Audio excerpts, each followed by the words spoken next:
क्या आप मुझे यहाँ आगे तक छोड़ देंगे? आप इतनी रात को यहाँ शमशान में क्या कर रही हैं? वो मैं यहाँ पर किसी का इंतजार कर रही थी। मतलब? वो सब आप छोड़ो, आप मुझे बता दो, आप मुझे आगे तक छोड़ दोगे या नहीं? हाँ हाँ ठीक है।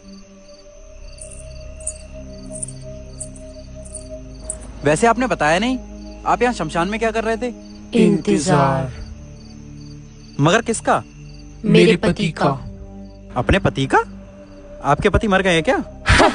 नहीं, मरी तो मैं हूँ। तुम मर गई हो? मजाक करने को मैं ही मिला था क्या, और कोई नहीं मिला? अच्छा तुम भूत हो ना? हाँ। अच्छा तो एक काम करो, गायब होके दिखाओ। किसने कहा कि भूत गायब होते हैं? होते हैं मैम, होते हैं।